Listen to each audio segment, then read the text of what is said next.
Hey everybody, Scout Crafty here again. It's Friday. Yes, it's Friday. You made it through another week. We have a good show planned for you today to take you through the weekend. First off, I just wanted to put out, it's been a kind of a hot time here in the States, the summertime always is. But one thing I would like you to do, if you could, if you haven't done it already, is if you could put out just 1 or 2 pans of water every night. This is such a big thing. If you've ever been thirsty in your life, and I'm talking about real thirsty, not where, you've had something to drink in the morning. I'm talking when you've gone a day or so without any water. You know what it's like to be thirsty. It drives you insane. I have a lot of pans of water around my property, and that's why I think, so much wildlife around here. Raccoons. I just got a new batch of baby raccoons that just came up, and possum and squirrels and everything comes here because not only is there food, but water. In the summertime, water is so important, especially if you haven't had rain for a while. They usually know where to find it, but sometimes it's hard to find. And like I said, if you've ever been thirsty, a small pan put out and something that you could refill with a gallon of water or something, or a kettle. Just refill it every day, dump the old water out, put new water in. It really makes a difference. You set up a critter cam at night, and you see how many different creatures will find that water, especially if it's there all the time.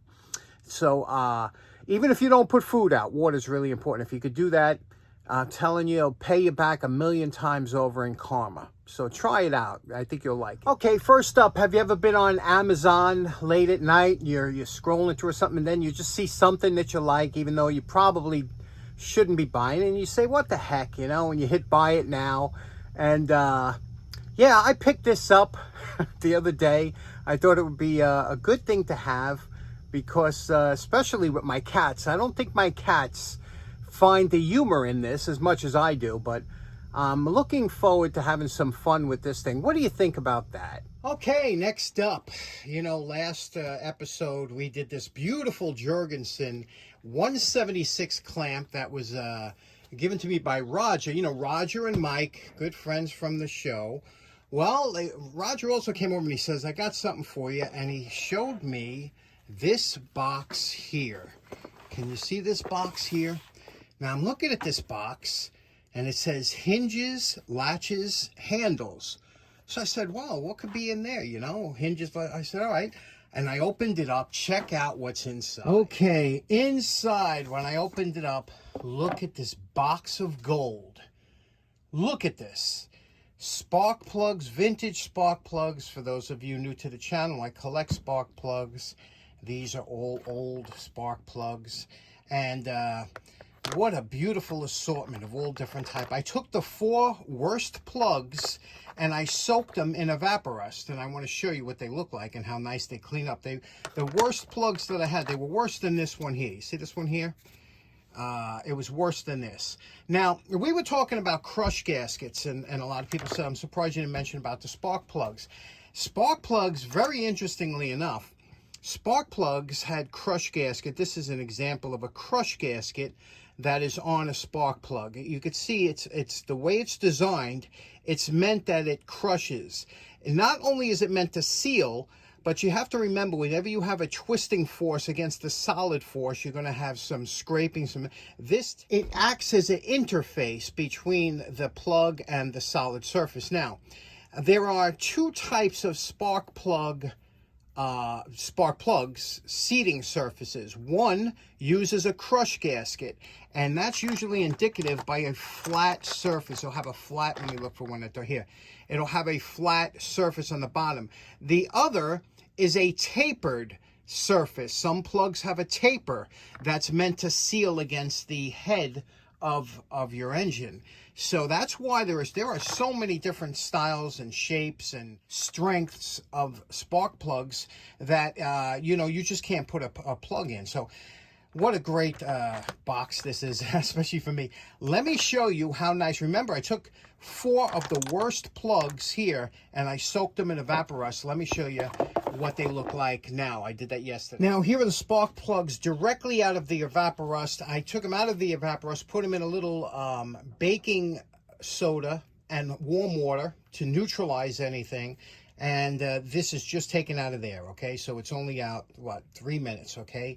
Now I want to show you, you probably see I have gloves on, which I don't usually wear. That's because when it comes out of a Vaporust, anything, a tool, anything that comes out of a Vaporust, when you first take it out, you're going to have this black material. And if it, believe it or not, when this gets on your skin, it's hard to get off. I don't know what it is, what kind of oxide that the byproduct of the Vaporust does. So take, wear a pair of gloves, because like I said, it's hard to get off your skin, and wipe everything down, okay? Then, once everything's wiped down, you could take it to the wire brush, give it a light wire brushing, and then I'll show you what it looks like after that. So right now, we're gonna wipe it all down, get all that black, whatever that is, that oxidation, and then we'll take it to the wire brush. I'll show you what it looks like. And we'll call this project done. Look at those plugs. Huh? Now remember, all of those plugs were in worse shape than this, okay? I took the 4 worst plugs that were in that box just to see how that would come, because you really don't use the Evaporust too much on that, but it really does work good. It's a good cleaner.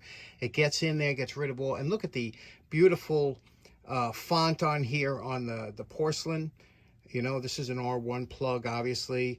Comes out nice and clean. The threads, then with the wire brush, we get in all the knurling. It's just, you got to be a spark plug enthusiast to appreciate it, but I really do. So Roger and Mike, thanks so much for that box. That was a great surprise to me. Okay, next up, a lot of people enjoy the poor man's flea market. A couple things I came across this week I want to show you, share with you, so let's check it out.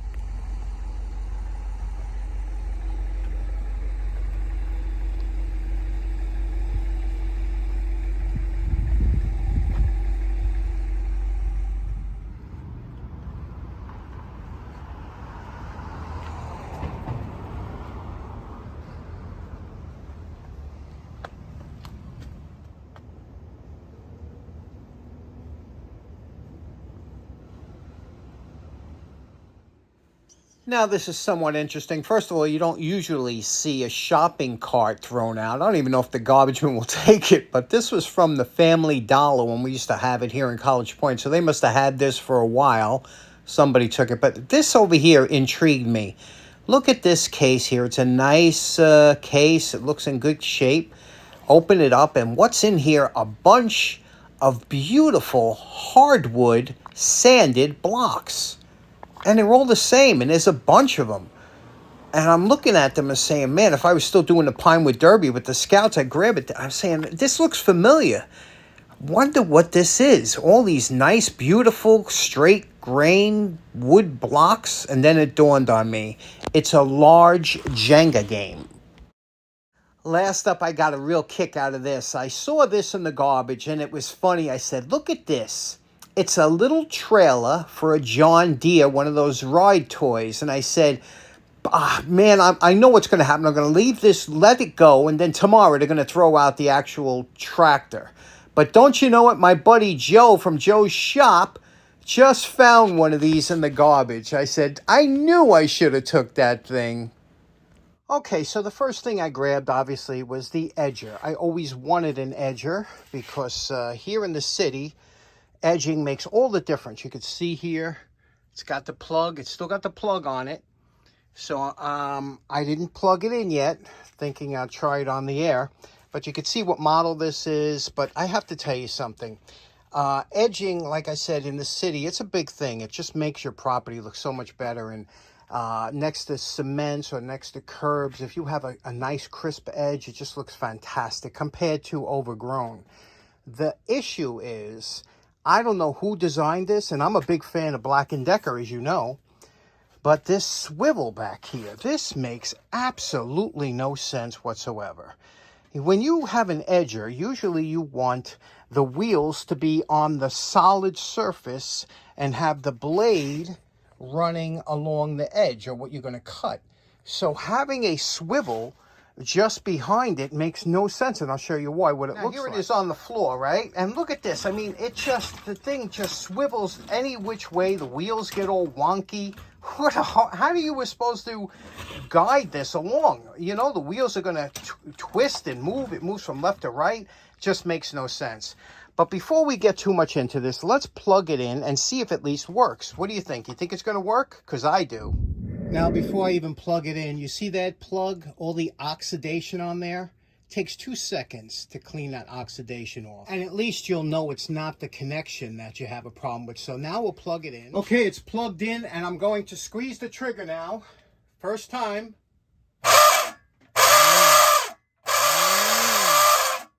Okay, it works. The bearings are a little bit dry, but we could fix that real quick. Yeah, we'll lube them up, but here's the issue. Now, obviously, it's got to be taken apart, a little bit of lubrication in there, but I'm going to show you something real quick, just how good the 50-50 works. I'm going to spray 50-50 right in there, and I'm going to show you how this should quiet it down a little bit. So let's try that. Okay, I sprayed a little 50-50 just where the shaft goes into the housing there. And let's see if that makes a difference, okay? 1 shot of 50-50. Don't be stingy with the 50-50. Okay, I'm going to try it now after the application of 50-50. Oh, are you kidding me?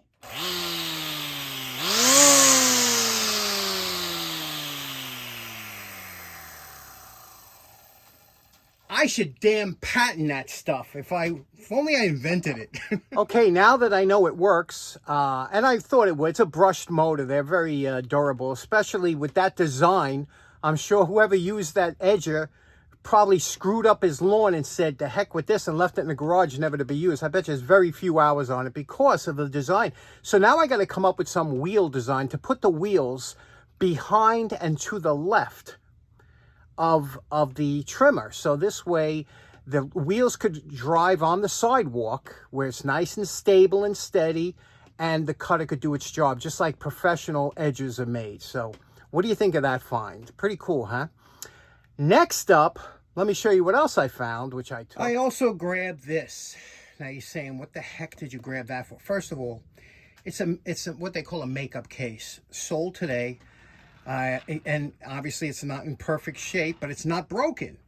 And what this is good for, especially for us in the shop, sometimes you have things, it could be drill bits, it could be all kinds of things that you want to put in something that separates it, yet keeps it handy. And we don't need it to be cosmetically perfect, which obviously this is not. But here's the other thing. I didn't open it because I said I'm going to open it on there. So this could be filled with roaches. God knows what's in here. I don't know. I didn't open it, and I left it on my back porch for a couple days, and I said I'm going to open it out here. Isn't that crazy? Just to see what we see together. So, do you know, one time I got a funny story. One time my dad was driving, right? He was a big garbage picker, as you know, like me. And he's driving down the highway. He was working at the time with he drove an oil truck. So he's driving down the road and he sees an attaché case, right? On the side of the road. He's like, holy cow. So now he's thinking like, oh, there could be stuff in there, right? So he stops the truck, he gets it, grabs it, throws it in the passenger seat of the truck, and he drives, and he's, you know, he does his deliveries, and I guess he kind of forgets about it. At lunchtime, he says, oh, yeah, let me look in that attaché case now and see what's in there. And he opens it up, and it was a, there was a pair of underwear filled with poop. How funny is that? So we might have a something like that happening here with us now. So let's open it up and see what's going on here, okay? All right. Okay. Okay. All right. So, all right, that's got to go this way. Got to go sideways. So we got some kind of, obviously this was makeup. So a lot of makeup gets kind of messy, right? Oh, here's an earring. An earring. Wonder if that's, anyway, I'm sure it's costume, right? Anyway, this opens up this way here. Okay. All right. Can you see that? We got some lipstick. We got a makeup brush. Some instructions. All right. So, what do you think? Now, I know what you're saying. So, what are you going to use that for? How great would this be to put some vintage spark plugs in, right? You could line them up here. You could get, you know, All that has to be done is vacuumed out a lot of times with these. So they're not made super heavy duty, but they're, you know, again, it's a cool case, right? Boy, I'm glad there wasn't a underwear filled with poop in this one. Okay, I did find 11 cents, so this did pay off for me. Also some glass, these glass vials are really nice. Some makeup containers are really well made. This is like a heavy duty glass, you know, which sits nice. Obviously can't reuse it, but, and then also I had a friend at work once, his grandmother passed away and she had a whole bunch of costume jewelry or something or whatever. So they gave it to like one of the kids in the family to play with or whatever. Turns out that somebody in the family was a jeweler, and in that box, there was like a $3,500 diamond sitting in there and, you know, just thrown in. So wouldn't that be funny, right? You never know. You never know. But interesting enough, I'm going to chuck all this stuff. A lot of lipsticks. These things, guys, if you know, I know the ladies out there know this stuff is expensive, you know, lipstick and stuff. It used to be, you know, makeup is expensive, is crazy.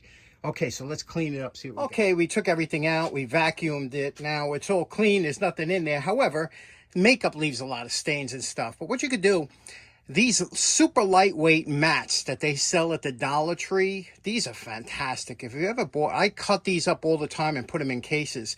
You could literally reline this, and it's very easy to cut. Just take a pair of scissors like this and cut. It's even got the ribs. You can cut along the line, you know, line up your shells. You can make them all nice to put whatever you wanted to put in here. Something like spark plugs or, you know, anything that you had that you just wanted to keep. These are always they do sell them brand new, and they're not too expensive, but they're not super heavy duty. Okay, so in closing, special thanks to Roger and Mike for those beautiful spark plugs. Again, today's episode was an absolute endorsement for 50/50 with that trimmer, that edger. If you have not mixed up a batch of 50/50, half acetone, half automatic transmission fluid, I promise you, you will not regret it. Everybody that kind of was on the fence about it and they mixed up a batch, they're believers. You know, you will be a believer. Trust me, it's fantastic stuff. Anyway, thanks so much for tuning in. Hope you have a great weekend. Enjoy it. See you again on Monday. Take care now. Bye-bye. After the application of 50/50,